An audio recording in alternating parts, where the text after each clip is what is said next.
Vous trouvez pas que je ressemble trop à une Bratz là maintenant? Oh waouh. Bref.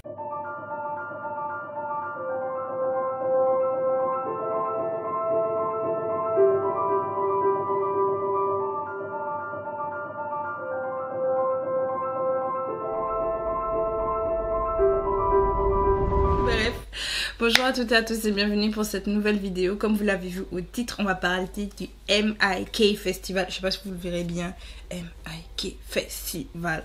Vu que j'y suis allée, j'ai fait les 2 jours, j'en ai pas fait qu'un seul. Et j'ai envie de tout simplement vous donner mon avis, mon expérience. Parce que de toute façon, chacun a un retour d'expérience différent. Je m'en suis très vite rendu compte. Quand j'en ai discuté avec des gens dans la file d'attente pour le 2e jour, j'entendais des gens dire « Oui, c'est pas ceci, c'est pas ça, j'étais en mode ah bon. J'ai pas vu tout ça. J'ai pas vu tout ça moi-même. Donc je vais vous raconter un peu tout ça. Je vais essayer de faire cette vidéo un peu en forme de vlog. Je mettrai 2-3 parties que j'ai filmées en étant là-bas. Petit disclaimer.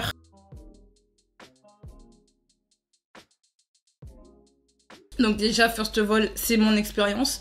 Donc c'est pas parce que mon expérience, par exemple, était géniale, hyper bien ou quoi, ou qu'elle était horrible ou voilà. Peu importe le type d'expérience que j'ai eu, c'est mon expérience. Ça veut pas dire que tout le monde a eu la même, ça veut pas dire que tout le monde a vu la même chose, a ressenti la même chose. Juste rien que par rapport au spectacle, j'ai parlé avec les potes avec qui je suis partie. Il y en a qui étaient moins fans de certains spectacles qui pour moi étaient bons, qui étaient vraiment plutôt bons, et pour certaines c'était pas de prestance par exemple. Par contre pour ceux qui tapent un peu du fire, par contre on était un peu tous d'accord. mais par exemple on peut se dire que bah, tu peux avoir aimé une performance et puis d'autres personnes n'ont pas aimé, et inversement dire celle-là c'était la meilleure et celle-là ça l'était pas. Il y en a vraiment où on est tous d'accord. Il y en a, on est tous d'accord, que ce soit le premier jour et le 2e jour, je pense que nous sommes tous d'accord. Mais bon, il y a certains où ça peut être un peu plus, voilà. Donc écoutez, on va en parler. C'est parti, mon kiki, c'est parti. Mais avant toute chose, avant de parler de mon expérience, on va parler des dramas qui est autour du MIK Festival et du point de vue que j'avais moi en allant au MIK Festival, parce que pour moi, à mon avis, à moi, personnel, c'est extrêmement important d'avoir le background et de comprendre pourquoi j'ai ressenti certaines choses, parce que il s'est passé beaucoup de choses, il y a eu beaucoup de dramas. Voilà, il y a eu énormément de drama autour du MIK Festival et je me dis il faut qu'on en parle un petit peu. Il faut qu'on en parle un petit peu parce que forcément en fonction de comment on a vécu ces petits dramas, on va pas parler de la même manière. Je sais pas si vous voyez ce que je veux dire. Bref, en tout cas prenez votre tasse, prenez de quoi vous poser et tout parce que la vidéo va être longue.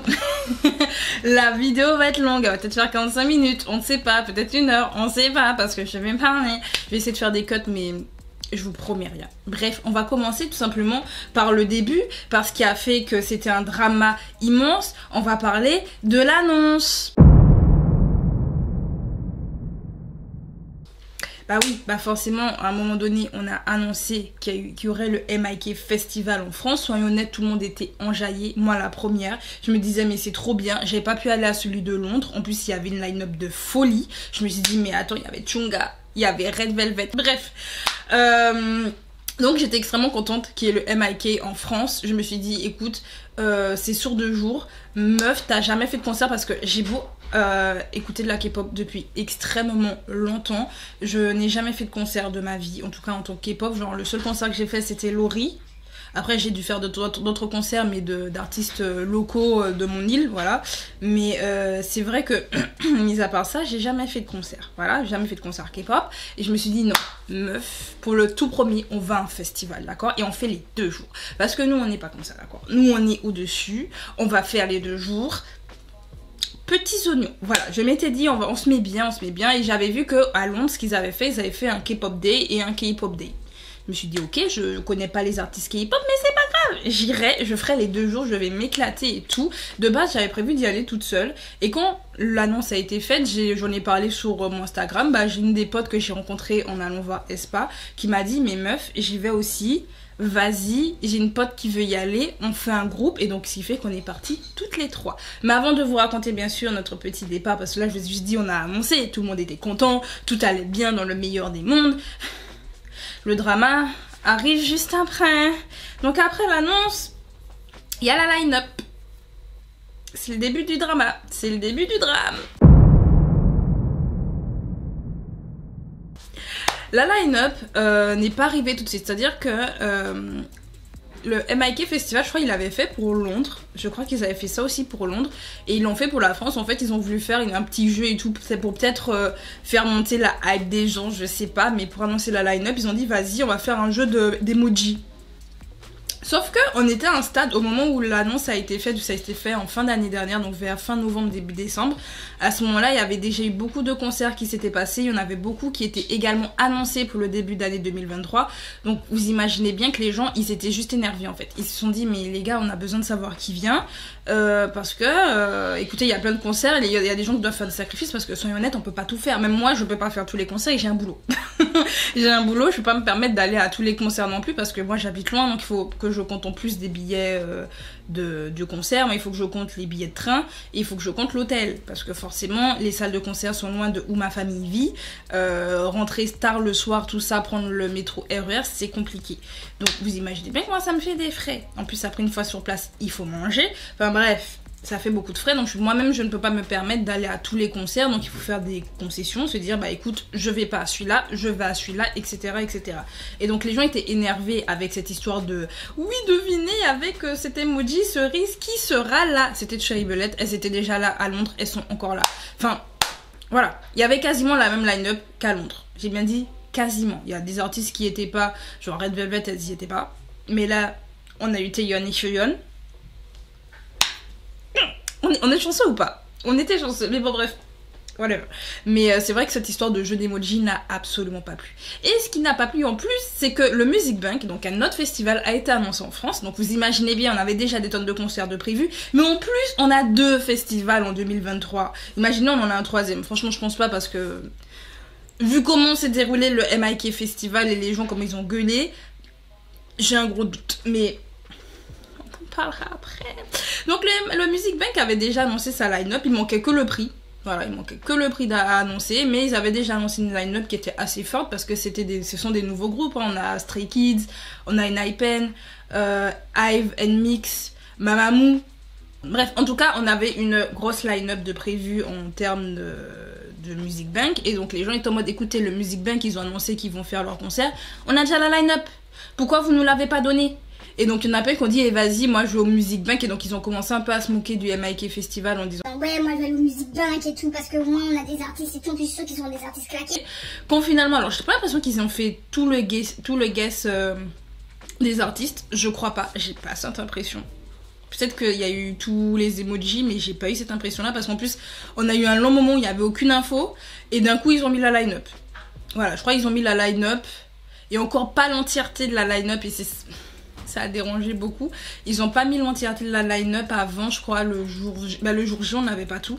On avait une partie le jour J, c'est-à-dire le jour où on devait acheter les billets. On a eu la line-up. Et c'était la semaine où on achetait déjà les billets pour le Music Bank. Donc voilà, juste ça, imaginez comment les gens étaient aigris.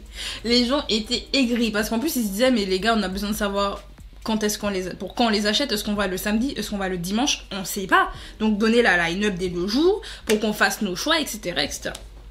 Donc on a eu la line-up le jour même, ça a gueulé encore une 3e fois pour autre chose.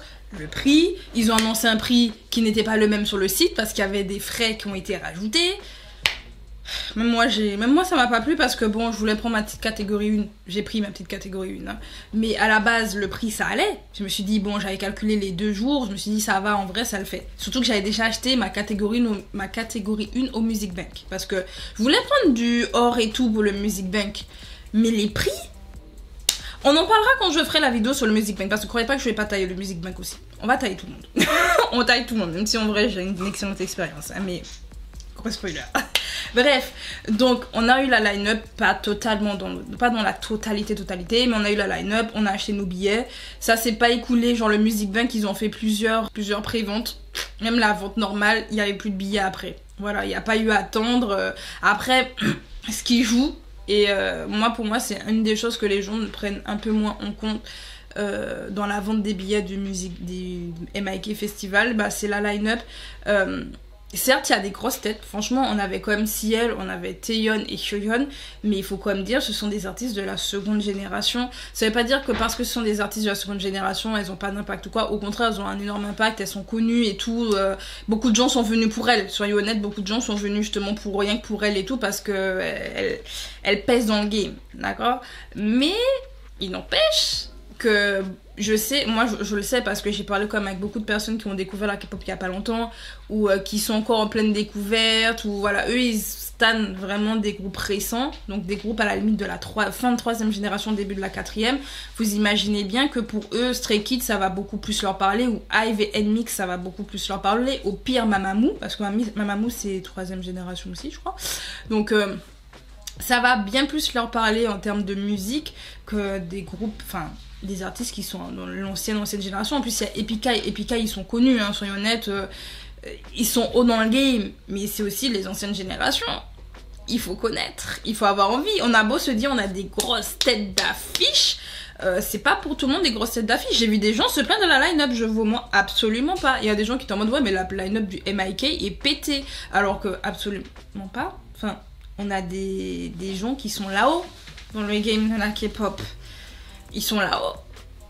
Mais il y en a plein qui disaient ouais non, le Music Bank a une meilleure line-up. Et moi je vous dis c'est la chose qui a beaucoup plus joué. Certes le fait qu'on ait la line-up tard, ça a joué aussi sur l'envie des gens. Je comprends, je suis entièrement d'accord. Mais il y a aussi ce côté du... Il y avait quand même des artistes de la seconde génération qui étaient en tête d'affiche. C'est pas ça qu'elle a attiré. Franchement pour moi celui qui a dû attirer le plus c'était B.I. En tout cas pour le K-pop Day. Et encore non, B.I n'était pas pour le K-pop Day. Je me rappelle plus qui était prévu pour quel jour, hein. Mais on va dire dans les artistes qui pouvaient attirer, on avait peut-être Cherry Bullet. B2B aussi, c'est un groupe de l'ancienne, d'une seconde génération. De seconde ou troisième? B2B, je sais plus. Mais c'est pas 4e, ça c'est clair et net. Ils sont dans le game depuis longtemps également. Donc vous imaginez bien avoir des artistes qui sont là depuis très longtemps et qui viennent pour nous, c'est incroyable parce qu'ils sont jamais venus en Europe. Pour moi, c'est... Enfin... Oh waouh! Mais pour d'autres, c'est en mode ouais, bof. Donc moi, je me dis, prenez ça en compte. Parce que je trouve qu'on tire trop sur... Oui, mais ils n'ont pas donné la line-up. Ça a joué sur autre chose par la suite. Mais au tout début, le problème, c'était la line-up. Vraiment, au tout début. C'était vraiment ce côté-là. Le drama était sous la line-up. Mais bref, les gens achetaient leurs tickets. Il restait des tickets en début d'année, mais bon, le MIK faisait de la pub, ils essayaient de mettre les messages des artistes pour donner envie et tout. Et c'est vrai qu'il y en a plein qui étaient en mode ouais, mais votre line-up est éclatée, moi j'y vais pas, ou je vais déjà au Music Bank, oui, de toute façon vous avez donné votre line-up un peu trop tard, voilà, bof, en plus il fallait vous payer plus cher, ça coûte cher, enfin bref, parce que moi-même je me suis dit, par rapport au prix, je pensais que c'était au vu du prix, je me suis dit, ah, c'est pour les 2 jours, les 200 balles. Non, non. J'ai payé quasi 500 € pour les 2 jours. J'ai pas pris Phosphore. Donc Phosphore c'était 700 pour les 2 jours. Mais après je dis ça, le Music Bank n'est pas mieux en termes de prix, mais on parlera après. Mais moi je me dis en vrai pour le nombre d'artistes qu'on avait, ça peut se comprendre. On avait comme Ciel, on avait comme Taeyeon et Hyoyeon. Je me dis pour le prix ça fait mal. Mais ça peut passer. On avait comme des grosses têtes. Attends, Blackpink, elles ont fait leur concert. Après, il faut dire, ouais, mais Blackpink, c'est autre chose. Mais Blackpink, ne serait pas là sans 21. On a eu la leader de 21. On a payé, j'ai payé 200 balles ma place pour aller voir Ciel. Et il n'y avait pas que Ciel sur scène, donc en plus. Bref, on en parlera plus tard. Je m'éparpille un peu. Continuons au drame. Franchement, pour moi, c'est ce qui a fait couler le navire. Ça a pu être un désastre sur la fin et que le MIK s'est pris de ces insultes sur les réseaux. Et je comprends tout à fait les gens. Je reviens sur ce que j'ai dit au tout début. Je pensais qu'ils allaient faire comme à Londres au début. C'est-à-dire avant qu'ils annoncent la line-up et tout. Dans ma tête, je m'étais dit ils vont faire un K-pop day et un K-pop day. Voilà, dans ma tête, je m'étais dit ils vont séparer les deux comme ils ont fait à Londres. Sauf que quand ils ont annoncé la line-up, je ne l'ai pas précisé, mais quand ils l'ont annoncé, justement vous le saviez, ils ont mélangé. Voilà, il y avait du rap avec rap R&B avec de la pop. J'ai trouvé ça très bizarre. Tout le monde a trouvé ça bizarre, mais on se dit ok, why not. Donc ce qui fait que quand les gens ont choisi leur jour parce qu'il y en a qui n'étaient pas forcément disponibles. Ils se sont dit, bah vas-y, je vais mettre un peu d'argent pour pouvoir venir parce que j'ai vraiment envie de voir tel artiste. Bah, ils ont mis par exemple le dimanche. Il y en a qui ont fait ça, bah, ils ont dit, bah comme il y a un mélange, bah j'irai le dimanche, etc. Pour aller voir, je crois que c'était Card qui était prévu le dimanche. Et Lubna me l'a dit en plus hier. Elle m'a dit pour qui elle venait, Pentagone. Voilà, Pentagone était annoncé le dimanche aussi. Donc il y en a plein qui avaient choisi pour Pentagone et Card, et Ciel, bien entendu, pour le dimanche. Donc voilà, sauf que le MIK, ils ont fait quoi? Du jour au lendemain, genre moi-même je vois le post. Hein. Je crois que j'étais sur Insta ou sur Twitter, je sais plus parce que je les suivais sur les deux. Et j'avais mis en plus l'alerte sur leur truc Twitter. Et puis je vois une alerte, je clique, hein. Des fois je cliquais même plus à un moment donné, mais j'ai cliqué. Je vois oui, K-pop day, K-pop day, hip-hop day, K-pop day et tout. J'étais en mode... Hein? C'est pas ce qui était prévu. C'est pas prévu ça. Donc moi, étant donné que dans tous les cas j'ai les 2 jours, donc personnellement je m'en fiche. Voilà, c'est pour ça que je vous ai dit, reprenez bien en compte ce que j'ai dit au tout début, parce que moi, pour moi, c'était ce qui allait se passer. Au tout début, je partais du principe que ça allait être ça. C'est eux qui ont fait une line-up bizarre d'un coup, je me suis dit c'est bizarre, mais dans tous les cas, j'ai pris les 2 jours parce que j'avais envie de prendre les 2 jours à la base, c'est tout. Je voulais faire le festival, c'est tout, peu importe qui allait être. D'ailleurs, peu importe la line-up, je serais allée. Voilà, c'est vraiment ce truc-là où moi, ça me dérangeait pas vu que j'ai pris les 2 jours. Mais comme je l'ai dit, il y a des gens, c'est pas comme ça qu'ils ont pris leur place. Il y a des gens forcément qui n'ont pas les moyens. Il y a des gens qui n'ont pas le temps et qui se sont dit, vas-y, je mets mon temps et mon argent tel jour parce que je sais que mon artiste passera tel jour et qui se sont fait carotte. Quand ils ont vu d'un coup que la line-up a changé, le MIK, ils étaient comme ça, ils tremblaient, ils se sont dit, on fait quoi et tout. Ils ont fini par faire un vote sur Instagram et Twitter. Pour moi, c'était le pire move. C'était le pire move. Je suis désolée. Franchement, le MIK, je les ai, entre guillemets, beaucoup défendus. Je mets des guillemets à défendu. C'est-à-dire que je défendais les gens qui avaient perdu leur argent parce que j'ai beaucoup de potes, beaucoup de mutus en fait, qui ont payé et qui malheureusement, ils se sont fait carotte. Donc ça m'énervait pour eux. Et en même temps, je me disais, bah les pauvres MIK, genre... oui, ils ont fait le pire move, mais ils se sont dit, mais on veut essayer d'améliorer les choses. Vous faites un vote. Et en plus, apparemment, parce qu'il y a des gens qui ont un peu fait le calcul des pourcentages et tout, ils ont dit, mais en vrai, quand on regarde bien, ils auraient pu laisser la line-up telle qu'elle était. Parce que les gens ont beaucoup plus voté pour ça. Moi-même, j'ai voté pour qu'ils gardent la line-up telle que, parce que je me suis dit, pourquoi se faire rembourser? Enfin, comment j'ai vu les choses, hein, parce qu'après, il y en a plein, ils vont dire, ouais, mais il y a le dégoût et tout qui fait que. Mais moi, je me suis dit, comment j'ai voté à ce moment-là? Je me suis dit, mais les gens ont acheté leurs billets en fonction de. Si on garde l'ancienne line-up, on n'aurait pas de soucis. Moi, c'est comme ça que je me suis vue, parce que je me suis dit, le fait de rembourser, ça prend plus de temps, c'est plus chiant et tout, alors que si juste on laissait la line-up comme il l'avait annoncé tel que, il y aurait eu moins de soucis. Enfin, moi, c'est comme ça que je l'ai vu et j'ai voté comme ça, je me suis dit, bah, tout le monde votera comme ça. Non, beaucoup ont voté pour se faire rembourser, et donc, bah, écoutez, le MIK a dit, bah, écoutez, on va faire en sorte de rembourser. Bon, il y a des gens qui ont été remboursés, apparemment, ça a pris des semaines, mais j'ai vu qu'il y a une personne qui a dit, c'est bon, j'ai été remboursée et tout. Après, je crois, 3 semaines, elle a été remboursée. Voilà, mais parce que c'était soit remboursé, soit en fait, c'était pas une histoire de remboursement, mais on déplaçait ton billet pour le jour d'avant. C'est-à-dire que si t'avais pris le dimanche et que tu voulais voir des artistes K-pop qui sont le samedi, en fait, en gros, on t'échangeait ta place. Voilà, on t'échangeait et on te remboursait quand même ou un truc comme ça. Mais c'était chaud. Voilà, ils se sont tiré une balle dans le pied avec ce truc-là. Et forcément, comme je vous ai dit au tout début de l'année, ils n'avaient pas écoulé toutes leurs places. Bah, les places n'étaient toujours pas écoulées.